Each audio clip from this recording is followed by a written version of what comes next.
ये जान लेते हैं कि फ्रेंचाइजी कब लेनी चाहिए और फ्रेंचाइजी कब देनी चाहिए। दोनों के अलग अलग फैक्टर्स हैं, उन दोनों फैक्टर्स को मैं आपको बोर्ड पे समझाऊंगा। देखिए सबसे पहले हम समझते हैं फ्रेंचाइजी कब लेनी चाहिए। फ्रेंचाइजी कब लेनी चाहिए इसके कुछ फैक्टर्स लिखे हैं, 8 फैक्टर्स हैं, इनको मैं समझाऊंगा। सबसे पहला है इंटरेस्ट एंड पैशन। यहाँ पे देख लेना फ्रेंचाइजी कब लेनी चाहिए, उनके लिए है ये जिसको फ्रेंचाइजी लेनी है, इंटरेस्ट और पैशन। सबसे पहला, आप जिस भी कंपनी का फ्रेंचाइजी लेने जा रहे हैं, कोई भी कंपनी हो, वो कंपनी क्या वो प्रोडक्ट आपके इंटरेस्ट से मैच कर रहा है या नहीं।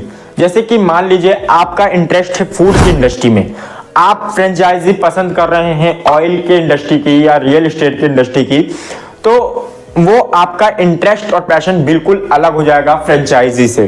तो अपने इंटरेस्ट और पैशन को देखते हुए अपने इंटरेस्ट और पैशन के सेम फ्रेंचाइजी को बाय करें या सेम फ्रेंचाइजी को खरीदें। अब मार्केट डिमांड, उस फ्रेंचाइजी की मार्केट में क्या डिमांड है, उस फ्रेंचाइजी के प्रोडक्ट की क्या मार्केट में डिमांड है। लोकल मार्केट को कवर करो, लोकल मार्केट में जानो पहचानो, सब कुछ समझो।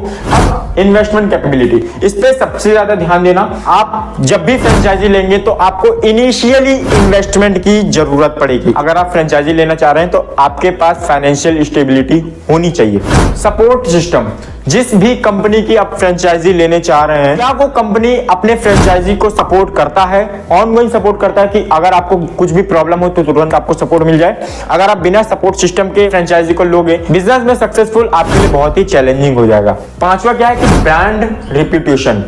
ब्रांड रिप्यूटेशन कि उस ब्रांड की रिप्यूटेशन क्या है, कस्टमर की फीडबैक समझो। कस्टमर क्या फीडबैक दे रहे हैं उस ब्रांड को, उस कंपनी को क्या फीडबैक देना चाह रहे हैं कस्टमर अच्छा बोल रहे हैं, बुरा बोल रहे हैं, कुछ भी बोल रहे हैं, तो उसको समझो, उसको एनालाइज करो, देखो। इससे क्या पता चलेगा, इससे ये पता चलेगा कि ब्रांड की रिप्यूटेशन क्या है, कंपनी की रेटिंग क्या जा रही है, कंपनी की फीडबैक क्या है।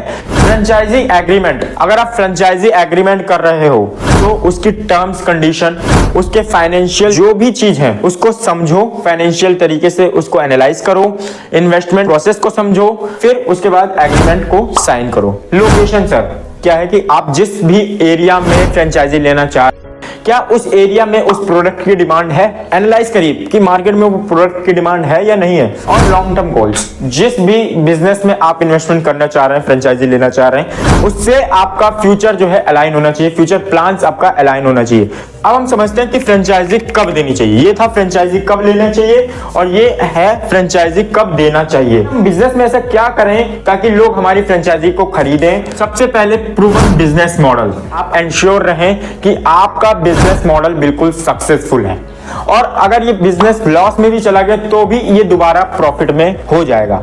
दूसरा क्या है सर, ब्रांड रिकॉग्नाइजेशन।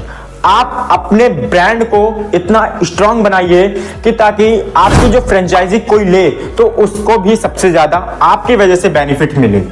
तीसरा फाइनेंशियल स्टेबिलिटी, सर आपके पास फाइनेंशियल स्टेबिलिटी होनी चाहिए। इधर भी मैंने बताया था फाइनेंशियल स्टेबिलिटी होनी चाहिए, इधर भी मैं बता रहा हूँ फाइनेंशियल स्टेबिलिटी होनी चाहिए, ताकि फ्रेंचाइजी को अगर कोई भी प्रॉब्लम आती है फाइनेंस के थ्रू आप उसको सपोर्ट कर सकें, आप उसको मदद कर सकें फाइनेंस के थ्रू। फाइनेंशियल स्टेबिलिटी आपके पास होनी चाहिए। लीगल कंप्लायंस, सर आपका जो बिजनेस है वो लीगली चले, आप अपने बिजनेस को लीगली करिए ताकि आप फ्रेंचाइजी जिसको दें उसको लीगल कॉम्प्लिकेशन ना हो।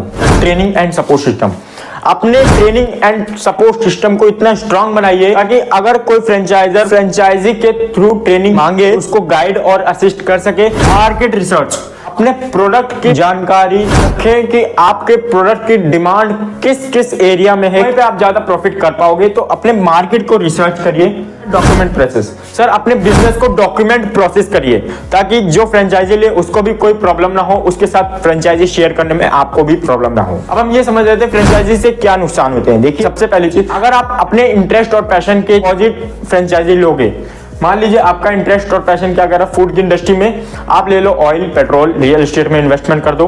फ्रेंचाइजी सर आप हैंडल नहीं कर पाओगे, आप उसको चला नहीं पाओगे, आपका जो फ्रेंचाइजी लॉस में जाएगी, सक्सेस नहीं हो पाओगे। दूसरी चीज सर इनिशियल इन्वेस्टमेंट चाहिए, उसमें तुरंत इन्वेस्टमेंट चाहिए, चाहे आप लोन लेके लो चाहे कहीं से भी दो। तीसरी चीज सर आप फ्रेंचाइजी ले लो लेकिन आपको रॉयल्टी देनी पड़ेगी, चाहे आपका प्रॉफिट हो चाहे लॉस हो, आपको रॉयल्टी तो हर महीने आपको देनी ही देनी है। सब कुछ फ्रेंचाइजी एग्रीमेंट में लिखा रहता है, टर्म्स कंडीशन, फाइनेंशियल नॉलेज, सब लीगल कंप्लायंस, सब कुछ फ्रेंचाइजी एग्रीमेंट में लिखा रहेगा।